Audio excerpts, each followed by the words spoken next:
Hello guys, তোমাদের জন্য আবার একটা চকচকে ধকধকে মিনি ব্লগ নিয়ে চলে আসলাম। Yes yes yes. তো গাইস, আমার যে পুরনো JBL বক্সটা ইউজ না করায় খারাপ হয়ে যায়,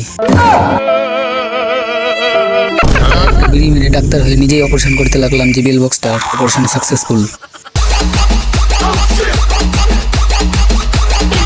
তো গাইস, তারপর স্নান করতে যাওয়ার জন্য বেরিয়ে পড়লাম। তখনই দেখি পকেটে আমার বিড়ির প্যাকেট। তাই বলছি, কেউ যদি বিড়ি খেতে চাও তাহলে কমেন্ট করে জানিয়ে দাও। তো গাইস, বিকেলবেলার সময়টা পার হয়ে হালকা করে ভোরবেলা হয়ে গেল, মানে সন্ধ্যাবেলা। তখনই লুল্লু ভাই ডাকতে আসলো।